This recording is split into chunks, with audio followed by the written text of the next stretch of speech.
Chapter 1. Death. An astronaut descends to the surface of a planet. Some of the electronics fail.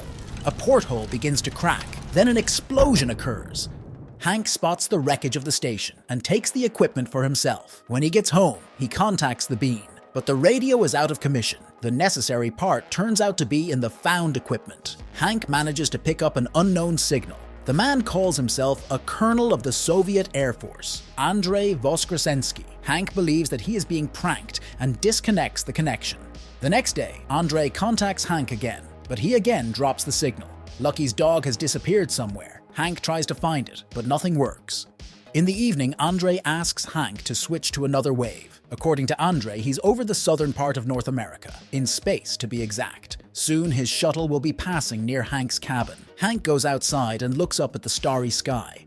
Andrei's ship is indeed flying by. It wasn't until the next day that Andrei was able to contact Hank. Hank has taken out many of the systems. He most likely won't be able to survive re-entry. He asks Hank to give his last words to his family. Hank tells him not to give up hope, that everything can be worked out. Andrei explains that the damage is too great and communication can only be maintained for 15 minutes a day. With luck, they will be able to talk tomorrow. Another day arrives. Andrei tells them that his capsule is programmed to return on November 22nd. This surprises Hank because it's December, and to prove it, he turns on the news radio. They say it's November 20th, 1960. Now Hank doesn't understand how this is possible. He's 100% sure it's December. Hank picks up the fragment of the capsule and asks if Andrew has something similar. Something amazing must have happened. A couple days ago, he found burning wreckage. There were inscriptions on them in Russian. And then Andrei said November, which means it hasn't crashed yet. Andrei calls it total bullshit. Hank used to design space capsules. He might be able to save Andrei. The astronaut explains that he had to eject from the capsule at high altitude, but the system responsible for that was destroyed. The man begins to fix the box. After a while, the mechanism is repaired. It's just a matter of waiting for the next day, and they will find out if it will save Andrei. Until that day comes, Hank turns on the radio for Andrei. They're talking about their lives. Hank had a son, but he flew the airplane that Hank maintained. But one day, there was an accident, and the son died. The investigation concluded that it was due to a faulty communication system, but Hank is sure that everything was in working order. It's a new day. Andrei has entered the communications area. Andrei presses the right switches, but there is a small explosion. Suddenly, Hank's radio breaks down as well. He goes to check the crash site, and everything starts repeating. Chapter 2. Love. In the year 2085, superfast travel technology initiated deep space travel and changed the course of human history. Emiliana wakes up in a small cryo capsule, adrift in outer space. Artificial intelligence reports that she finds herself orbiting planet 465. Philip's cryo capsule has lost power. Oxygen levels are critical. Emiliana gives the order to distribute the order. The robot warns that then she may not make it to the ship. But Emiliana is not daunted by this. After a couple minutes, the capsule merge. The power is dropping rapidly. Now they won't be able to change their trajectory, but Emiliana is lucky.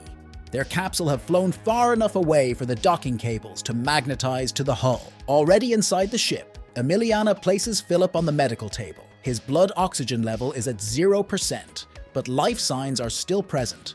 The robot doesn't know why his vitals are critical. After a while, Emiliana asks why the robot decided to discard their capsules. The robot is sure he didn't disconnect their capsules, but he can't explain how they ended up in space. Suddenly, in the far side of the ship, something rumbled. The robot scanned the ship and found no other humans. Then Emiliana asks how many living beings are on board. The answer is 2. To rule out Philip, we need to establish the number of beings with a heartbeat on board. The answer is 3. He is not far from the duo. Emiliana takes her time surveying the ship. Suddenly she is attacked by another Philip. Neither of them realize what's going on here. The robot is sure the man on the table and the man in front of Emiliana. It is the same man. The man tells them that she died a few days ago. Emiliana was fixing the ship, but there was an explosion and the debris killed her. But where did the new Emiliana come from? After checking the date and time, they realized the ship should have come out of FTL 2 hours ago. Their target was the other ship that activated the rescue beacon. It's likely that the realities have been split. Both Philip survived, which means only one may be normal, but the other, Emiliana, died. A little later, the duo tries to fix the ship. The girl asks Philip to bring tools from the second compartment, and as soon as the man enters the compartment, Emiliana closes the hatch. She explains that the entire control system is fried, which means they can't get out of here. And to save her Philip, she's willing to kill his clone. All his vitals immediately increase and the man wakes up. Chapter 3. Space. The President of the United States announces that they have decided to send a man to the moon. The frame cuts off. An astronaut walks across a vast desert, falls to his knees and removes his helmet. 2 hours earlier, Reggie emerges from cryo-sleep. His mission is truly great: to find a planet where humanity can build a new home. Ahead of him lies the promising planet of Eglis. He's not the only one trying to find a new home, but all to no avail. His wife is also in the program, a new home. She's explored 2 planets so far, and Reggie has explored 4. Soon he has to explore a new planet, but before he does, he records a message for his wife. But the message isn't being sent. The robot explains that the ship is damaged and is not receiving new messages. Reggie checks the dates, and it turns out each video is a year old. A couple minutes later, the robot updates the system, and Reggie starts receiving new messages. Wife has managed to find a near-perfect planet. The planet is very similar to Earth, but the surface temperature is 200 degrees.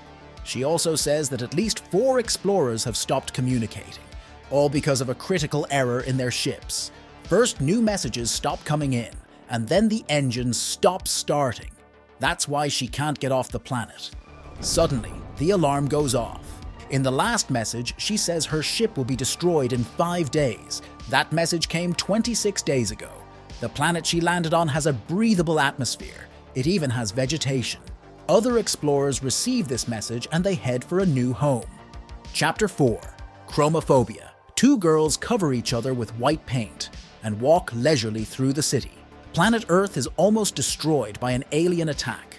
All the unlucky ones have been turned into mindless monsters that react to bright colors. Against them, the survivors use paintball guns with white balls. The color white is deadly to the monsters. The main rule for survivors is, do not touch colored objects, otherwise their identity will be destroyed. The girl did not notice how she accidentally stepped on the yellow sign, but the color itself is not dangerous. Only mixtures of colors are dangerous. The girls were so slow that a drop of mixed color fell through a hole in the ceiling, and it turned into a monster.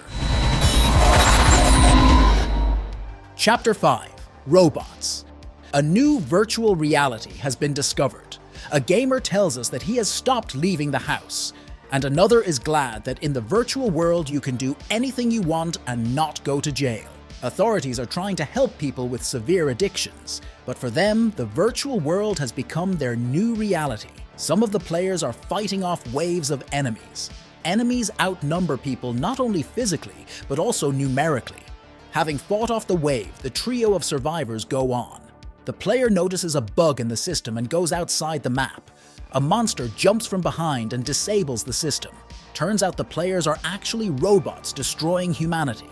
The robot tries to talk to the humans. Around him, an army of robots take over the world. He demolishes the blocker, and errors appear everywhere. The robot decides to radically disable himself.